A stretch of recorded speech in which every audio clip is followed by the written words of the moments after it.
لی صدری ویسر لی امری واحلل عقدۃ من لسانی یفقہوا قولی۔ برادران اسلام، حاضرین جمعہ، دینی و ملی بھائیوں، بزرگوں اور دوستوں، پردہ نشین اسلامی ماؤں اور بہنوں اور عزیز بچوں، یہ فروری کا مہینہ چل رہا ہے جو اس مہینے کی آخری تاریخ یعنی 28 ہے۔ عربی مہینوں میں سے شعبان کا مہینہ ہے۔ شعبان کی یہ 29ویں تاریخ ہے، اور ممکن ہے کہ آج چاند نکلے اور اس کے بعد آپ کی زندگی کے حالات بالکل بدل چکے ہوں گے،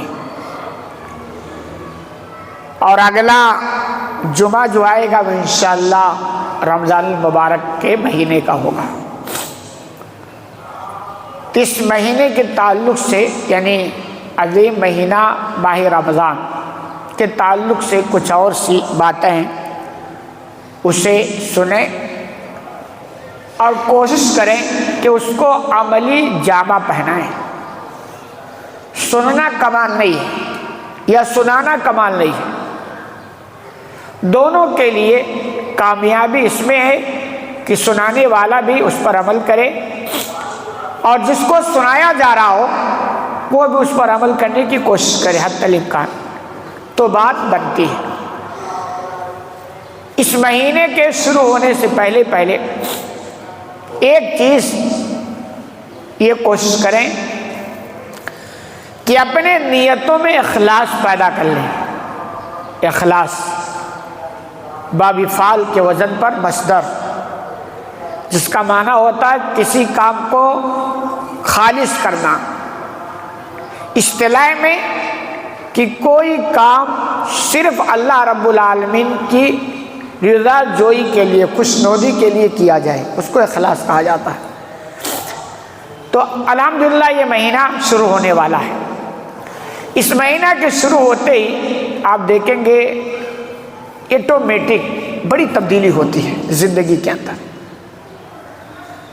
جو سال بھر کبھی قرآن نہیں کھولتا ہے الحمدللہ قرآن بھی کھول لیتا ہے۔ بہت سارے لوگ جمعہ بھی نہیں آتے ہیں، لیکن یہ مہینہ آتے ہی جمعہ بھی پڑھنے لگ جاتے ہیں۔ کبھی جمعہ میں نہانے کا اہتمام نہیں کرتے ہیں، لیکن یہ مہینہ آتے ہی الحمدللہ کچھ تو تبدیلی ہوتی ہی ہے، کچھ نہ کچھ تو بیداری آتی ہی ہے۔ اور اگر کچھ بھی بیداری نہ آئے تو پھر ایمان کی خیر منائے، ہے کہ ہے بھی نہیں، صرف نام تک عبداللہ عبد الرحمن محدود ہے یا کچھ اندر باقی ہے کہ باقی بھی نہیں ہے۔ تو ایک تبدیلی ہوتی ہے، آدمی نمازیں پڑھتا ہے، تلاوت کرتا ہے، تراویح پڑھتا ہے، سارا کام کرتا ہے، لیکن ان سارے کام میں اگر اخلاص نہیں ہوا نا تو جو مقصد ہے وہ حاصل نہیں ہوگا۔ ان عبادتوں کا مقصد جانتے ہیں کیا ہے؟ صرف اللہ کو خوش کرنا بس، اور باقی کچھ نہیں ہے، اور یہی مقصد ہونی چاہیے۔ تو ان ساری عبادتوں کے لیے آپ اپنے دل کے اندر پیدا کریں کہ سارا صرف اور صرف اللہ کو خوشنودی کرنے کے لیے، بس حاصل کرنے کے لیے، اور باقی کوئی مقصد نہیں۔ آپ ایسے کہ بھائی جیسے سب لوگ پڑھتے چلو ہم بھی پڑھ لیتے ہیں، تاکہ پتہ چلے کہ بھئی یہ مہینہ ہم مسلمانوں کا ہے۔ یا کوئی روزہ رکھتا ہے، سنا ہے کہ یار بھوکے رہنے سے ایسی ایسی بیماریاں دور ہو جاتی ہیں، تو چلے اس نہیں ہے اسی بہانہ کچھ روزہ رکھ لیتے ہیں تاکہ پیٹ کا جو سسٹم ہو تھوڑا ٹھیک ہو جائے گا۔ یہ چلے اس مہینے نماز پڑھ دیں کیونکہ بھی ایک یوگا ہے، تھوڑی ورزش ہو جائے گی۔ یہ سارے فائدے ہو سکتے ہیں، مگر یہ مقصد نہیں ہے۔ اگر نیتوں کے ساتھ آپ اس مہینے میں جڑتے ہیں نا تو یہی حاصل ہوگا، اور یہ مقصد نہیں ہے۔ اصل جو مقصد ہے وہ اللہ کو خوش کرنا، وہ حاصل نہیں ہو پائے گا۔ اسی کے تعلق سے اللہ رب بلکہ اخلاص جس کو کہا جائے نا، یہ بہت اہم ہے، ضروری ہے۔ جیسے ایک بندہ ایمان نہ لائے نا تو وہ کتنی بھی نیکیاں کر لے، اللہ اس کو ڈھیلا تک بھی آخرت میں نہیں دے گا، کچھ نہیں ملنے والا۔ کیوں؟ اللہ کہتا بھائی جب تو مجھے مانتا ہی نہیں ہے تو نیکی تو میرے لیے کیا نہیں ہے، مجھ سے کچھ پانے کی امید میں تو کیا ہی نہیں ہے نا، تو سوال ہی نہیں پیدا ہوتا کہ میں تجھے کچھ دوں۔ ٹھیک ہے بھلائیاں کیا تو اس بھلائیوں کا بدلہ تجھے دنیا میں مل گیا، ایسا ہو سکتا ایمان نہ ہونے کے نتیجے میں۔ اگر یہ کہا جائے کہ ایسا ہی کچھ معاملہ اخلاص کا بھی ہے کہ اگر اخلاص نہیں نا تو آپ تراویح 8 رکعت پڑھیں، 20 پڑھیں، 50 پڑھیں، پورا قرآن ایک دن میں ختم کر لیں، اللہ کچھ بھی دینے والا نہیں۔ کیوں؟ اخلاص کا مطلب ہوتا کہ بندہ وہ کام اللہ کے لیے کر رہا ہے۔ بس ظاہر سی بات، جب آپ اس کام کو اللہ کے لیے کر ہی نہیں رہے ہو تو اللہ کیوں اس پر آپ کو مزدوری دے گا، کیوں ثواب دے گا؟ اس کے بدلے میں عظیم جنت جیسی نعمتوں سے آپ کو مالا مال کیوں کرے گا جب آپ اس کام کے لیے کر ہی نہیں رہے ہو؟ انما الاعمال بالنیات، اعمال کا دار و مدار نیتوں پر ہوتا ہے۔ تو آپ اپنے آپ کو ذرا اندر سے ٹٹولیں کہ بھائی میں یہ رمضان آیا، نماز شروع کیا ہوں کس لیے، یہ اپنے آپ سے پوچھیں۔ تلاوت میں شروع کر رہا ہوں کس لیے، روزہ رکھ رہا ہوں کیوں رکھ رہا ہوں، یہ سوال کریں۔ اور کچھ گڑبڑ ہے، ڈنڈی مار رہا ہے تو اس کو صحیح کریں، ورنہ حقیقت میں آپ کا وہ بھوکا رہنا، پیاسا رہنا، بڑی ساری پابندیاں بھی سب بیکار ہو جائیں گی، کوئی مقصد نہیں حاصل ہوگا جب تک اخلاص نہ پیدا ہوگا۔ اپنے نیتوں میں خلوص و للہیت نہیں لائیں گے، کوئی مقصد نہیں ہوگا۔ اسی لیے پہچان آپ دیکھیں، جن کے اعمال میں اخلاص ہوتا ہے نا، جب یہ مہینہ آنے والا ہوتا ہے یا آ رہا ہوتا ہے نا، تو ان کو اندر اندر ایک خوشی محسوس ہوتی ہے، ماشاءاللہ اللہ کی بڑی مہربانی ہوئی کہ ایک بار پھر ہم کو مل رہا ہے، یہ اندر سے خوشی محسوس ہوتی ہے۔ کیوں بھائی؟ اس میں نیکیوں کی ایک سمجھیے کہ بارش ہو رہی ہوتی ہے۔ نماز پڑھنے کا جو عام دنوں میں ثواب ہے کئی گنا بڑھ جاتا ہے، تلاوت کا ثواب کئی گنا بڑھ جاتا ہے، روزہ اتنی عظیم نعمت جو سال میں کبھی نہیں ملتا، رکھنے کی توفیق نہیں لیکن اس مہینے میں رکھ لیتے ہیں، قیام اللیل اتنی بڑی نعمت، تو خوش ہوتا ہے کہ الحمدللہ پھر اللہ تعالیٰ مجھے موقع دیا اور اس عظیم مہینے میں ایک بار پھر نیکیوں کا موسم، بہار موسم آیا۔ لیکن جن کے اندر اخلاص نہیں ہوتا ہے، ایمانی کمزوری ہوتی ہے نا، جیسے جیسے یہ مہینہ آتا ہے نا ان کا ٹینشن بڑھتا رہتا ہے۔ تو آپ اپنے آپ کو دیکھیں، آپ کا ٹینشن بڑھ رہا ہے یا خوشی محسوس ہو رہی ہے؟ کیوں؟ کیونکہ ان کو ہے کہ بھائی روزہ تو مجھے رکھنا نہیں، پھر ٹینشن کیوں لے رہے ہو؟ وہ اس لیے لیتا ہے کہ اگر کہیں بھی روڈ پر میں بیٹھ کر کچھ کھا رہا ہوں نا، اگر 10 آدمی گزر گئے مسلمان اور وہ سمجھ گئے یہ مسلمان ہیں، 9 نہیں بولے تو 10واں تو ضرور اٹک کر دے گا، یار اتنا بگڑ گیا، تو یہ ٹینشن ان کو ہوتا ہے۔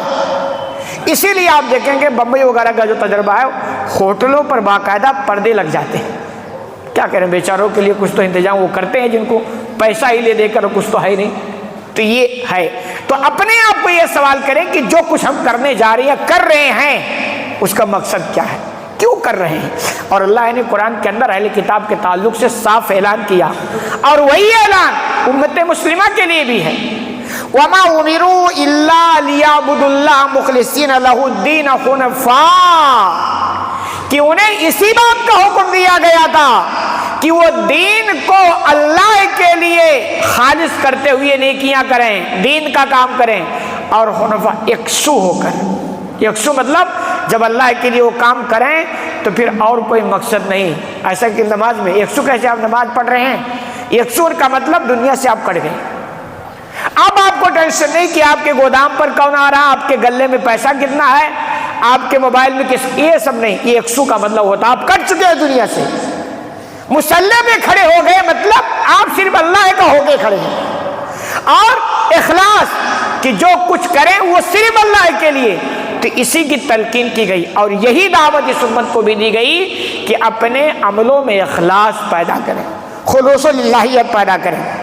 اور اسی طرح دوسری جگہ اللہ نے فرمایا من کان یرید الحیات الدنیا وزینتہا نوفی الیہم اعمالہم وہم فیہا لا یبخسون، کہ جو اپنے اعمال کے ذریعہ دنیا چاہتا ہے، اس کی زیب و زینت چاہتا ہے، تو ہم ان کے اعمال کا پورا پورا بدلہ دے دیتے ہیں اور اس میں کوئی کمی نہیں کرتے ہیں.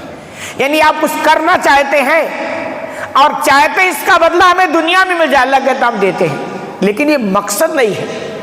یہ آپ کی بہت بڑی بھول اگر ایسا کر رہے ہیں. اللہ کہتا ہے کچھ بھی نہیں کمی کی جائے گی، یہ آپ کے اعمال بتلائیں گے. آپ ایسے سمجھیں جیسے ایک آدمی مکان بنا رہا ہے دنیا میں. کیوں بنا رہا ہے؟ دنیا میں فائدہ اٹھانے کے لیے. بھئی یہ دنیا مکان کیوں بنا رہا ہے؟ فائدہ اٹھانے کے لیے. دنیا میں ایسا تھوڑا ہے کہ میں ایک مکان اور بلڈنگ بنا رہا ہوں، اس میں اتنے روم ہے، کچن، یہ سب ہے، جب میں مروں گا تو جنت میں مجھے ملے گی. ایسا تھوڑا ہے. اس کا مطلب دنیا میں یہ کام آپ کر رہے ہو دنیا میں فائدہ اٹھانے کے لیے، ایسے کچھ کام کرو آخرت میں فائدہ اٹھانے کے لیے.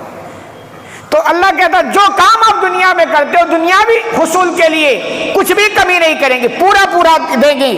اور اولئک الذین لیس لہم فی الآخرہ الا النار. آگے اللہ فرماتا ہے آخرت میں ان کے لیے جہنم کے علاوہ کچھ بھی نہیں ہے. کیوں؟ کیونکہ دنیا میں ہم نے پیدا کیا دنیا بنانے کے لیے نہیں، آخرت بنانے کے لیے. دنیا تو ضرورت تھی. تو اللہ کہتا ایسے لوگ جو کچھ بھی کرتے ہیں اور ان کے حصول کا مقصد ان کو دنیا ہے، ہم دنیا میں کوئی نہیں کمی کرتے ہیں، سب دیتے ہیں، مگر آخرت میں کچھ بھی نہیں ہے سوائے آگ کے. وَحَبِطَ مَا صَنَعُوا فِيهَا وَبَاطِلٌ مَا كَانُوا يَعْمَلُونَ. اور جو کچھ وہ دنیا میں کر رہے تھے سب بیکار ہو جائے گا اس دن. کیوں؟ آپ کروڑ روپے کی بلڈنگ دنیا میں بنائے دنیا میں فائدہ اٹھانے کی، آنکھ بند ہو گئی آپ کو پچھتانا. اگر آخرت میں تیاری نہیں ہے تو آپ کہو گے اتنا سارا میں دنیا میں بنا کے آیا یہاں کچھ بھی نہیں. اور یہ ہر ایک کے ساتھ جو بھی اس مقصد کے ساتھ جی رہا ہے صرف دنیا صرف دنیا صرف دنیا اور آخرت کی کوئی تیاری نہیں ہے، موت کا فرشتہ نظر آتے ہی سمجھ جاتا ہے سب بیکار ہو گیا، سب کسی کام کا نہیں ہے. تو یہ کہ آپ جو بھی کچھ کریں اس میں اخلاص پیدا کریں، آخرت کا تصور قائم کریں، اللہ کی خوشنودی کے حصول کا ذریعہ اس کو بنائیں، تب بات بنے گی. تب یہ روزہ، یہ عبادتیں اور یہ قیام اللیل یہ سب کام آ سکتے ہیں. ورنہ آپ ایک دن میں 2 تراویح پڑھیں، خوب ساری پڑھیں، پورا قرآن ختم کریں ایک دن میں، لیکن اگر اخلاص نہیں ہے تو آخرت کے اندر کچھ بھی ملنے والا نہیں ہے. تو یہ گزارش کہ یہ مہینہ شروع ہونے سے پہلے اپنے دل کو سدھار لیں، اخلاص پیدا کر لیں، اپنے اعمال کا مقصد صحیح کر لیں کہ بھائی ان سارے اعمال کا مقصد کیا ہے، اسے آپ دھیان رکھیں. اسی طرح یہ مہینہ شروع ہونے سے پہلے اپنے دلوں کو بھی صاف کیجیے. ہمارے یہاں سب سے بڑا مسئلہ کیا ہوتا نا، یہ بیماری تو دینداروں میں بھی لگی ہوئی ہے، اللہ خیر کرے، دیندار بھی نہیں میں پوچھیں. تو یہ عظیم مہینہ، اس مہینے سے پہلے دلوں کو صاف کیجیے. کس سے صاف کیجیے؟ حسد سے. یہ بہت ایسی بیماری ہے نا جو آپ کو اس مہینے سے بھرپور مستفید ہونے نہیں دیتی. حسد کتنی خطرناک بیماری ہے جس کے اندر حسد پیدا ہو جائے. یعنی آپ اپنے بھائی کو کوئی چیز دیکھیں جلیں، ٹینشن آپ کو ہو، آپ چاہیں یار اس سے چھن کر کے مجھے مل جائے. اور یہ اپنا جائزہ لیں، اپنے دل کی کیفیت ٹٹولیں کہ بھائی کہیں ایسا تو نہیں ہمارے اندر حسد پڑا.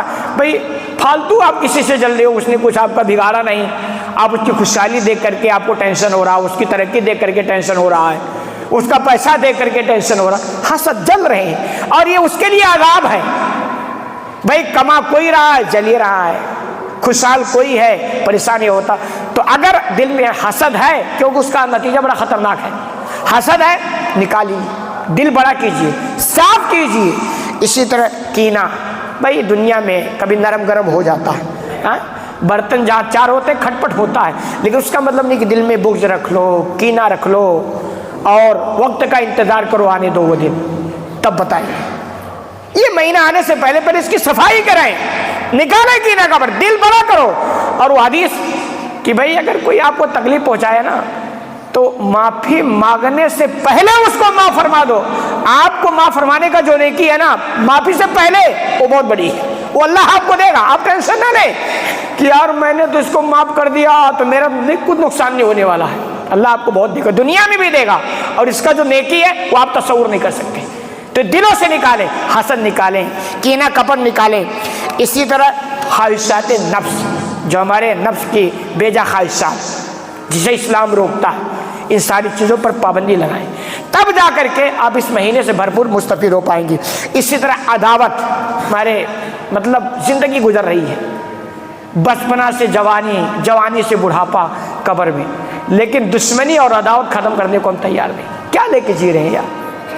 یہاں حالات تو ایسے ہیں کہ مر رہے ہیں, مرنے کے قریب بالکل ہیں, بس اب جانے کے لیکن بھائی سے دشمنی ہے نہیں, میل ملاپ کے محسوس ہی نہیں کرتا کہ بندہ یہ بھی کمی ہے, اس کو دور کرنا چاہیے. تو یہ مہینے سے شروع ہونے سے پہلے عداوت ختم کر. نہ شکری, اسے بھی, یہ سارا چیزوں کا تعلق نہ اصل میں کیا دل سے ہے.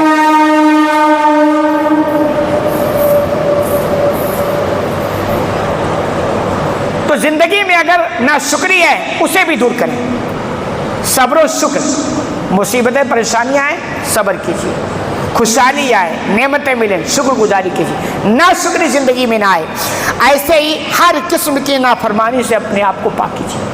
یہ کہ ہم اس مہینے میں پہلے ہی سے کوشش کریں, آج سے طے ہے کوئی بھی کام اللہ اس کے رسول کے نافرمانی کے ساتھ ہم نہیں کریں گے. یہ طے کر لیں, پھر آپ اس مہینے سے مستفید ہو پائیں گے. ورنہ آپ اپنے اندر کچھ بھی جذبہ نہیں رکھتے ہیں, دل نہیں پاک کرتے, اخلاص نہیں پیدا کرتے, تو ایسے مہینے آئے چلے گئے. اور اگر آپ دیکھیں گے نا تو حقیقت میں ایک مہینہ محنت کرنے کے بعد جیسے یہ مہینہ جاتا ہے نا آپ کے اندر کوئی تبدیلی ہو جائے. یہی ہے یہ بیماریاں جو آپ ختم نہیں کرتے ہیں نا, حسد نہیں ختم کرتے ہیں, کینہ کپٹ نہیں ختم کرتے ہیں, عداوت نہیں ختم کرتے ہیں, خواہشات نفسانی کو کنٹرول نہیں کرتے ہیں, نہ شکری جیسی بیماری آپ کے اندر اسے ختم نہیں کرتے ہیں, یہ ساری بیماریاں ہیں, تو پھر وہ مہینہ آتا اور چلا جاتا اور آپ جیسے پہلے تو ویسے اب.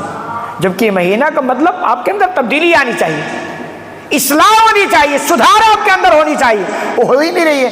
کیونکہ اتنے خطرناک بیماریاں ان کا تعلق دل سے ہے. جیسا کہ صحیح بخاری کے حوالے سے اللہ کے رسول صلی اللہ علیہ وسلم فرماتے ہیں الا وان فی الجسد مضغہ, کہ لوگوں آگاہ ہو جاؤ, تمہارے جسم میں ایک لوتھڑا ہے, ایک گوشت ہے, ایک ٹکڑا ہے. اذا صلحت صلح الجسد کلہ واذا فسدت فسد الجسد کلہ. اگر وہ صحیح رہا تو پورا جسم صحیح رہے گا, اور وہ خراب ہو گیا تو پورا جسم خراب ہے. کتنی زبردست مثال دے کر آپ نے سمجھایا. اب یہ کینہ کپٹ حسد کس کا تعلق, کس سے تعلق ہے؟ دل سے تو تعلق ہے, دل کی خرابی ہی تو ہے. اب اتنی اب دیکھ لیں, جسمانی طور پر دیکھ لیں, ایک آدمی کو اٹیک آیا, آنکھ ٹھیک ہے, پیر سب کچھ ٹھیک ہے, کس کام کا ختم کاری ہوگی نا. آنکھ رہتے ہوئے کسی کام کا نہیں ہے, کیونکہ مین جسم کا پارٹ ہے, وہ حصہ ہے, وہ نہیں تو کچھ بھی نہیں. اور اگر وہ ہے نا, دل ہے, ہارٹ ہے, تو اگر تھوڑا سا پیر خراب ہو گئے تو بھی گاڑی چلتی کہ نہیں چلتی ہے, ہاتھ تھوڑا گڑبڑ ہو گئے تو بھی چلتا ہے, ایک آنکھ چلی گئی تو بھی چلتی ہے, چلتا کہ نہیں چلتا, سب چلتا ہے, مگر دل صحیح ہے. لیکن دل ہی خراب ہو گیا تو کسی کام کا نہیں. تو ایسے ہی اس دل کی سدھار کیجیے. دل اگر صحیح رہے گا تو تھوڑی بہت کبھی کوتاہی ہوگی نا تبھی چل جائے گا, کیونکہ اصل آپ کا صحیح ہے. اور دل ہی خراب ہے نا تو آپ لڑتے رہو, رفع الیدین پہ لڑتے رہو, اور آمین بالجہر پہ لڑتے رہو, اور 8 اور 10 رکعت کی تراویح پہ لڑتے رہو, کوئی مطلب نہیں. کیوں؟ اصل تو آپ گڑبڑ ہے نا. تو ہمارے یہاں فکر جو اصل ہونی چاہیے اس کی ہے نہیں. تو اللہ کے بندو, اگر آپ چاہتے ہو کہ اس عظیم مہینے سے ہم بھرپور مستفید ہوں اور ہمارے اندر تبدیلی آئی, تو ان کی اصلاح کیجیے, دل کی سدھار کیجیے. ایسے ہی ایک کام اور کوشش کیجیے کہ اس مہینے میں آپ کوشش کریں کہ سچے کے 5 وقت کے نمازی بن جائے. یہ ہمارے یہاں بہت بڑی بیماری ہے, مسلمان اور نماز نہ پڑھے. ہے اللہ کے رسول کے دور میں اب تو یہ ہے کہ مسلمان ہے, پوچھنا پڑتا نماز پڑھتا کہ نہیں پڑھتا, یہ پوچھنا پڑتا ہے. اور نبی کے زمانے میں مسلمان اور نماز نہ پڑھے تصور ہی نہیں تھا. صرف منافقوں کا تھا, وہ بھی پڑھتے تھے, بس وہ موقع دے کے چوکا لگاتے تھے. اور آج تو ماشاء اللہ سب پتہ ہے, کیا حالات ہیں. تو یہ کوشش کریں اتنی پابندی کریں نا کہ نماز ہماری زندگی میں رچ بس جائے. کچھ بھی ہو جائے آپ طے کر لیں نماز نہیں چھوڑیں. بھائی نماز کو تو ہم نے کھلونا بنا رکھا ہے. تفریح کا کام جب دل چاہا پڑھ لیا, جب دل چاہا چھوڑ دیا, بزی ہو گئے تو کوئی بات نہیں, چلتا ہے, ٹائم مل گیا تو پڑھ لیا, رمضان آیا پڑھ لیا, عید آیا پڑھ لیا, باقی سب سو گئے. ایسا نہیں, مضبوط کیجئے. جیسا کہ صحیح بخاری کیا صحیح حدیث ہے اللہ کے رسول صلی اللہ علیہ وسلم. اس کے لیے کوشش یہ ہے نا کہ آپ کوشش کریں کہ 40 دن تکبیر اولیٰ کے ساتھ جماعت کی پابندی کریں انشاءاللہ. اگر اچھے نیت سے آپ کر لے گئے نا تو انشاءاللہ پھر آپ نماز کے سچے پکے نمازی بن جائیں گے. جیسا کہ صحیح حدیث ہے ترمذی کے حوالے سے اللہ کے رسول صلی اللہ علیہ وسلم فرماتے ہیں من صلی 40 یوما فی جماعت یدرک التکبیرۃ الاولیٰ کتب لہ براۃ من النار و براۃ من النفاق. اتنی بڑی فضیلت ہے کہ جو بندہ 40 دن جماعت کے ساتھ نماز پڑھے ایسے کہ تکبیر اولیٰ مس نہ ہو. اور ہم کیا کرتے ہیں تکبیر اولیٰ تو مس ہی کر کے آتے ہیں, اللہ ماشاءاللہ پلاننگ کے ساتھ کبھی ہو, لیکن ہماری پلاننگ کے ساتھ مس کرنا ہے. اور یہ سال کے 12 اور رمضان میں بھی تھوڑے دن بیدار رہیں گے نا, اس کے بعد کچھ مسجدوں کے حالات تو اللہ رحم فرمائے, پتہ نہیں کیسے کیسے مسائل پیدا کر لیے ہیں. تراویح ہوتی ہے نا, لوگ بیٹھ کے بات چیت کرتے ہیں, ٹوٹل غلط ہے. یہ جماعت جو ہو رہی ہے نا اس کی آپ بے حرمتی کر رہے ہیں. آپ کے دماغ میں کچھ ہے ہی نہیں. بھائی نماز پڑھی جا رہی ہے, جماعت ہو رہی ہے, آپ بیٹھ کے, اور کچھ تو ایسے ہیں بیٹھے رہتے چپ چاپ. جب دیکھتے بھائی اب امام صاحب رکوع میں جانے والے ہیں تو مدرکے رکوع اور مدرکے رکع کہ اب لاؤ شامل ہو کر کے اپنی کیا ہو رہا ہے, مطلب ایک فارملٹی کرنے. یہاں بھی فارملٹی کیا کرنے آئے بھی, اللہ کو خوش کرنے, یہاں بھی فارملٹی, ہر جگہ آپ فارملٹی کریں گے. تو ایسا نہیں, تو آپ کوشش کریں تکبیر اولیٰ مس نہ ہونے پائے. جیسا کہ حدیث میں فضیلت ہے کہ جس نے 40 دن جماعت کے ساتھ نماز ایسی پڑھی کہ اس کے تکبیر اولیٰ چھوٹنے نہیں پائی, کہیں اس کے لیے 2 برات. ایک تو برات ہے جہنم سے, کتنی بڑی کامیابی, جہنم سے آپ کو نجات مل جائے گی. مطلب کیا, کیونکہ 40 دن اگر اچھی نیت اور طریقے سے اور جو تقاضا نماز کرتی اس تقاضے کے ساتھ اگر آپ پڑھ لیے نا انشاءاللہ پورے وثوق کے ساتھ کہتے ہیں آپ سچے پکے نمازی بن جائیں گے. وہ آپ سکھا چھوڑ دیں گے, آنکھ نہیں کھلتی ہے, سب کھلتی ہے. وہ پلاننگ کے ساتھ نہیں کھولتے ہیں. 3 بجے آپ کی ٹرین ہو تو آپ کی آنکھ کھل جاتی ہے, فجر کے ٹائم اذان ہوتی ہے آنکھ نہیں کھلتی ہے. یہ کیا, یہ مطلب یہی ہے وہ جذبہ نہیں, وہ شوق نہیں, فکر نہیں ہے. تو دو بہت اہم کام, ایک تو یہ کہ جہنم سے نجات, اور دوسری نفاق سے محفوظ کر دی جاؤ. نفاق بس نفاق ہی نفاق, تو اور کیا ہے, چل کیا رہا ہماری زندگی میں. یہ جو جہاں جب دیکھا جیسا جہاں ہو گیا, یہ سب کیا ہے, نفاق کی علامتیں تو ہے, جھوٹ بولنا, وعدہ خلافی کرنا, یہ سب کیا مسلمانوں کے اندر پائی جاتی کہ نہیں پائی جاتی, یہ سب نفاق کی بیماری ہے. تو ایسی بیماریوں سے امید ہے اور پورا یقین ہے کہ انشاءاللہ وہ محفوظ رہے گا. کوشش کریں, شروع کریں, طے کر. 1 مہینہ تو رمضان ہے, ویسے الحمدللہ اس میں اللہ کی اسپیشل مہربانی ہوتی ہے کہ آ ہی آتے ہیں لوگ. بہت ایسے قسم جس کے اندر رہ ہی نہ گیا ہو ایمان وغیرہ, وہ بات چھوڑ دو, ورنہ آ ہی جاتے ہیں. تو 30 دن تو 29-30 دن تو رمضان ہو گیا, اور 10-5 دن آگے پیچھے کر لیں, یہ طے کر کے کہ زندگی چھوڑ دیں گے مگر تکبیر اولیٰ مس نہیں کریں گے. کیوں, زندگی چھوڑنے میں کیا نقصان ہے, صرف دنیا جائے گی, اور اگر یہ پابند کر لیں گے آپ کی آخرت بن جائے گی. تو نقصان کچھ بھی نہیں ہے انشاءاللہ, کوئی نقصان نہیں ہے. آپ عزم کریں, عزم مصمم کریں کہ انشاءاللہ 40 دن ہم ایسے نماز پڑھیں گے نا کہ ہماری تکبیر اولیٰ مس نہیں ہوگی. تو 2 فضیلت, نفاق سے محفوظ ہو جائیں گے, جہنم سے آپ محفوظ ہو جائیں گے. اسی طرح دعاؤں کو اپنا معمول بنا لیجئے. دعاؤں کو کیا کیے, معمول. دعائیں ہمارے یہاں عام طور پر لوگ دعاؤں کا اہتمام نہیں کرتے, اور خاص طور پر میں کرتا ہوں تنہائی میں. آپ اس مہینے میں تنہائی کا وقت نکالیں اور اللہ سے. کیوں, ہمارے یہاں جو بگاڑ ہے اس کے اسباب میں ایک سبب یہ ہے نا کہ ہمیں برائیاں چھوڑنے کی اور نیکیاں کرنے کی توفیق نہیں ملتی ہے. سارا مسئلہ توفیق کا ہے. یا تو حقیقت ہم اتنے نالائق ہو گئے, اللہ کی نگاہ میں اتنے ہم مقبوض ہیں کہ اللہ ہمیں نیکیوں کی توفیق نہیں دیتا اور برائیاں چھوڑنے کی توفیق نہیں دیتا, اتنے ہم نالائق ہو گئے. دعاؤں کا اہتمام کیجیے, اللہ سے روئیے, گر گڑائیے, تنائیے میں کہ پروردگار تیری توفیق کا سوال ہے, تو توفیق دے دیا, سچے پچے کے نمازی بھی بن جائیں گے, ایماندار بھی بن جائیں گے, دیانتدار بھی بن جائیں گے, سود بھی چھوڑ دیں گے, چوری بھی چھوڑ دیں گے، سب کچھ چھوڑ دیں گے، ساری برائیاں چھوڑ دیں گے۔ توفیق کا بات ہے، توفیق کا سوال کیجیے۔ اور یہ وہ مہینہ ہے، وہ تو عام دنوں میں اللہ کے آگے کوئی ہاتھ پھیلاتا ہے تو اللہ خالی ہاتھ لوٹاتا نہیں، اللہ کہ وہ اس لائق ہی ہو۔ اور یہ عظیم مہینہ، دعاؤں کا اہتمام کیجیے، خوب روئیے۔ اور یہ دعویٰ ہے کہ جو اپنے اللہ سے رونے والا بن گیا، پھر کسی دوسرے کے سامنے وہ نہیں روتا ہے، وہ دوسروں کا محتاج بھی نہیں ہوتا ہے، وہ شان سے جیتا ہے، وہ حضوری نہیں کرتا ہے، وہ شان سے جیتا ہے۔ تو اللہ سے رونے والے بنو، اللہ سے دعاؤں اور استغفار کرنے والے بنو، جیسا کہ اللہ کے رسول صلی اللہ علیہ وسلم فرماتے ہیں من فتح لہ منکم باب الدعا، کہ تم میں سے جسے دعا کی توفیق مل گئی، فتحت لہ ابواب الرحمہ، اس کے لیے رحمت کے دروازے کھول دیے جاتے ہیں۔ کیا چاہیے اور کچھ چاہیے؟ رحمت مل رہی ہے۔ تو جسے دعاؤں کی توفیق مل گئی اس کے لیے رحمت کے دروازے کھولیا۔ دعاؤں میں ایک تو وہ دعائیں جو مسنون دعائیں، اس کا اہتمام بھرپور کیجیے، جیسے فرض نماز کے بعد دعائیں ہیں الحمدللہ مسجدوں میں ہوتی ہے، انتظام اہتمام ہوتا ہے، اس کا بھی پابندی کیجیے۔ اور کبھی تنہائی میں ہاتھ اٹھا کر اللہ سے روئیے، گروائیے۔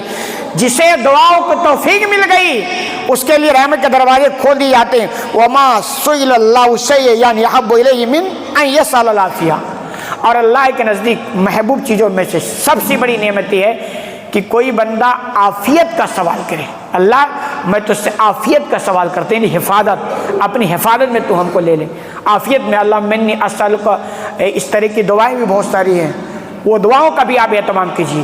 تو ان ساری چیزوں کی آج ہی سے آپ یعنی روزہ شروع ہونے سے پہلے اہتمام کیجیے، اور یہ جذبے کے ساتھ جائیے اور عزم لے کر کہ انشاءاللہ اس مہینے میں ضرور ہم اپنے آپ تبدیلی لائیں گے۔ ایسی محنت کریں گے، اللہ سے ایسا روئیں گے اور اپنے دلوں کی اصلاح کریں گے، سدھار پیدا کریں گے، اخلاص پیدا کریں گے کہ انشاءاللہ ہماری زندگی عید کے بعد اور عید کے بعد اور روزہ سے پہلے والے میں زمین و آسمان کا فرق نظر آنا چاہیے۔ یہ عزم لے کے جائیے، پھر دیکھیے انشاءاللہ آپ کی دنیا